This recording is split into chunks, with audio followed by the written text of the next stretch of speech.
இன்றைக்கி நம்ம பாலக்கீரையும் உருளை மசாலா பண்ண போகிறோம். அதுக்கு நம்ம இந்த கீரையை வெறும் இலையை மட்டும் நல்லா கிள்ளி வச்சுக்கோங்க. நான் கிள்ளுறேன் பாருங்கள். அப்படி அதுக்கப்புறம் இந்த கீரையை நல்லா ஒரு 2-3 தண்ணியில் நல்லா வாஷ் பண்ணிவிடுங்க. வாஷ் பண்ணிவிட்டு இப்போ நான் கட் பண்ணுற மாதிரியாக சின்ன சின்னதாக கட் பண்ணி வச்சுக்கோங்க. அதை ஒரு பாத்திரத்தில் போட்டு தண்ணி வடிகிற வரைக்கும் அப்படியே வச்சுருங்க. இப்போ அடுப்பு பற்ற வச்சு ஒரு பேன் வச்சுக்கோங்க. அதில் ஒரு 2 ஸ்பூன் நெய் போட்டுக்கோங்க. நான் சின்ன ஸ்பூனில் போட்டிருக்கேன். நீங்கள் டேபிள் ஸ்பூன்னா 2 ஸ்பூன் போட்டுக்கோங்க. அதில் கட் பண்ணி வச்சுருக்க சின்ன சின்னதாக கட் பண்ணி வச்சுருக்க உருளைக்கிழங்கு போடுங்க. அதில் கொஞ்சமாக ஒரு அரை ஸ்பூன் உப்பு போட்டுக்கோங்க. நல்லா கலந்து விட்டுக்கோங்க. அதில் வெறும் சில்லி பவுடர், காஷ்மீரி பவுடர் கொஞ்சம் போட்டு நல்லா கலந்துட்டு அது கொஞ்சம் நேரம் ஃப்ரை ஆகட்டும். ஃப்ரை ஆனவுடனே அதை போட்டு மூடி வச்சுருங்க. இப்போ இந்த உருளைக்கிழங்கு நல்லா இந்த கீலையே நல்லா ஃப்ரை ஆகட்டும். அப்புறம் இது ஃப்ரை ஆகிடுச்சு. இப்போ நல்லா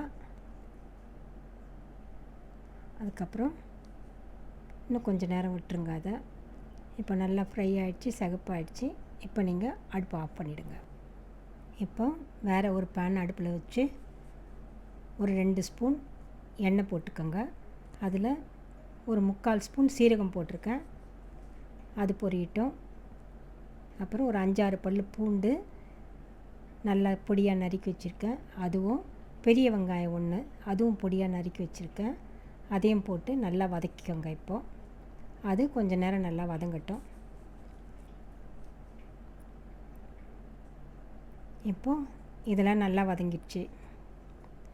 1 ஸ்பூன் காஷ்மீரி சில்லி பவுடர், அரை ஸ்பூன் தனியா பவுடர், அரை ஸ்பூன் மஞ்சள் தூள் இதையும் போட்டு நல்லா மிக்ஸ் பண்ணி விட்டுக்கோங்க.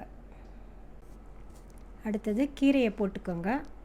க்ளீன் பண்ணி வச்சுக்கோங்க. அந்த கீரையை போட்டு நல்லா கலந்து விட்டுக்கோங்க. இப்போ கொஞ்சமாக தண்ணி தெளிச்சிடுங்க. உப்பு போட்டுக்கோங்க. நல்லா 4 பக்கமும் நல்லா கலரிட்டு உப்பு கொஞ்சம் டேஸ்ட் பண்ணி பார்த்துக்கோங்க. உப்பு கரெக்டாக இருக்கான்னு. இப்போ இந்த தண்ணியில் கீரை வேகட்டும். ஒரு மூடி போட்டு மூடி வச்சுருங்க. அது கொஞ்சம் நல்லா வேகிற வரைக்கும் மூடி போட்டு இருக்கட்டும். நடுவில் திறந்து பார்த்துக்கோங்க. இப்போ தண்ணியெல்லாம் வற்றிடுச்சு. கீரை நல்லா வெந்துருச்சு. அதுக்கப்புறம் நம்ம ஃப்ரை பண்ணி வச்சுருக்க உருளைக்கிழங்க கீரையில் போட்டுடலாம். போட்டுட்டு அதில் ஒரு அரை ஸ்பூன் சீரகப்பொடி,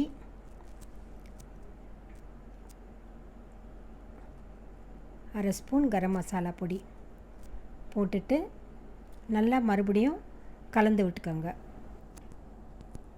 இப்போ இது நல்லா கலரி விட்டுக்கோங்க. இந்த டிஷ் ரசம் சாதம், சாம்பார் சாதம், சப்பாத்தி எல்லாத்துக்குமே ரொம்ப நல்லா இருக்குங்க.